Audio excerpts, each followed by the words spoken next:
but we'll see what happens now. But there is, whether it's any of those four people, there is going to be All right. Good afternoon, fellow Democrats. Let me begin with this. To win our campaigns, we need your sweat equity and your real equity. Please contribute to Democrat 2012.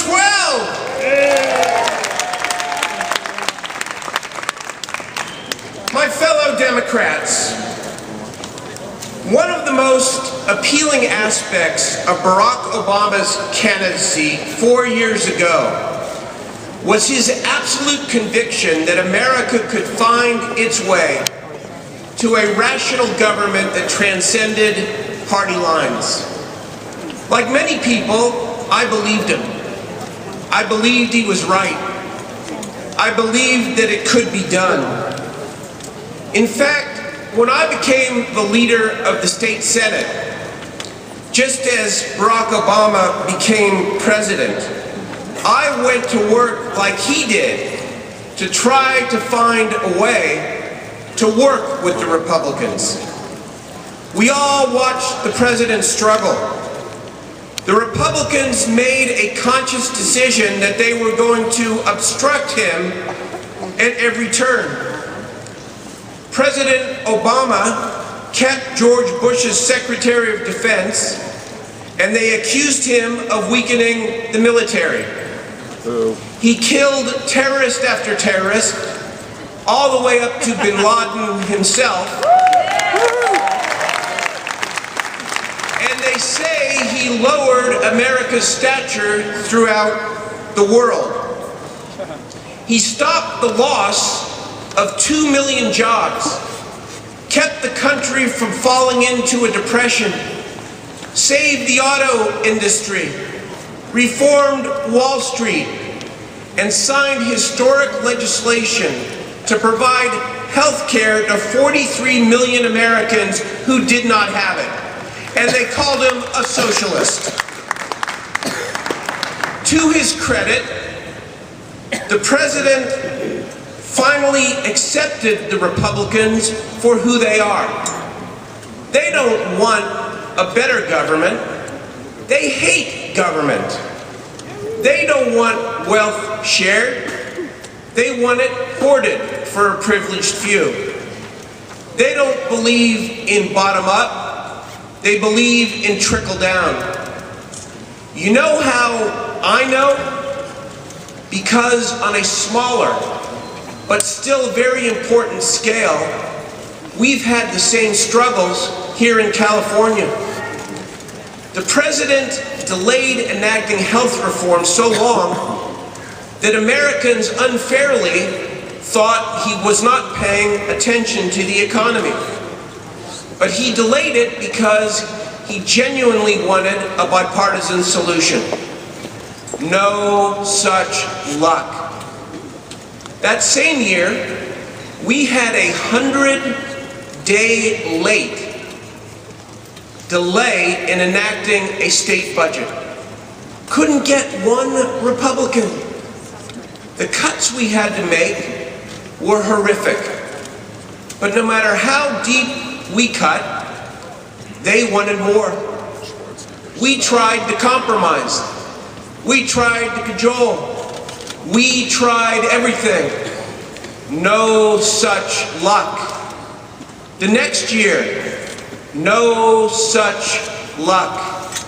2011, a new governor, Jerry Brown, a fresh start, a clean slate. No such luck. So now what? The president has made it clear he's going to move forward, move this country forward, without the Republicans.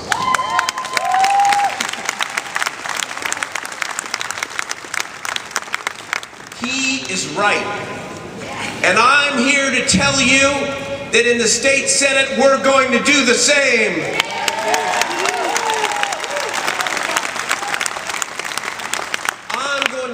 the Senate and do everything we can without asking one Republican to give us one vote. Thank you. And when they come in with their list of demands, we're going to tell them, no such luck. You want to gut pensions? No such luck. You want to end project labor agreements? No such luck.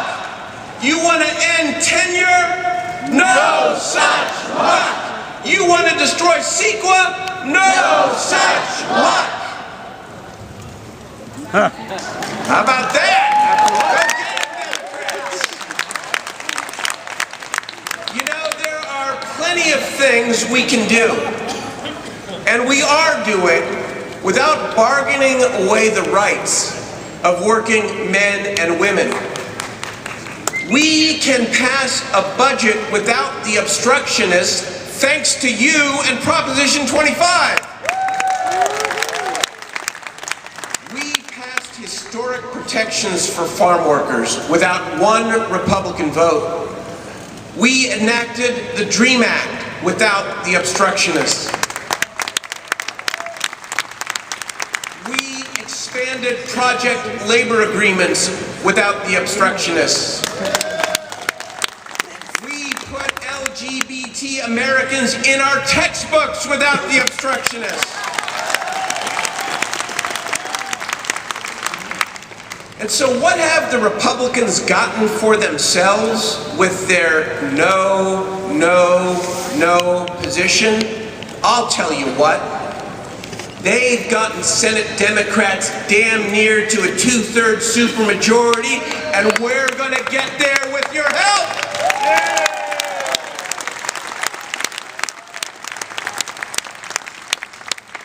And with your help, President Obama will continue to lead our country. Rick Santorum or Newt Gingrich? Forget it. And Mitt Romney, he must not become our president. He attacks people who come to America while he takes his money out of America and puts it in Swiss bank accounts and the Cayman Islands. He boasts about the jobs he created, part-time, low-wage, no health insurance jobs. This is a man who pays a 13% tax rate on a $57,000 per day income. I tell you what, I cannot wait until he moves permanently into one of his many houses in La Jolla, because my Proposition 63 mental health tax on income over $1 million could sure use some of his dough. Barack Obama for president!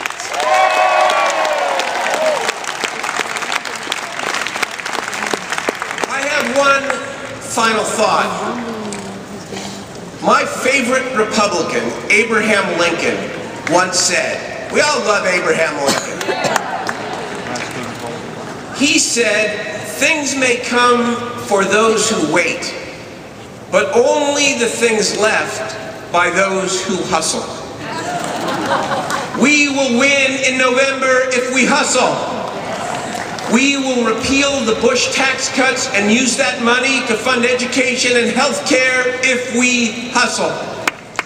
We will win the civil rights and economic opportunity arguments in California and in this country if we hustle and if we out-hustle the other side. The Ninth Circuit showed us again this week that this is the time. This is the time to break barriers. It's time to turn the conventional wisdom on its head. It's time to defy those who say that equality and justice cannot happen. Let us, as Democrats, as Californians, as Americans, hustle together and turn this state and turn this country around. Thank you very much.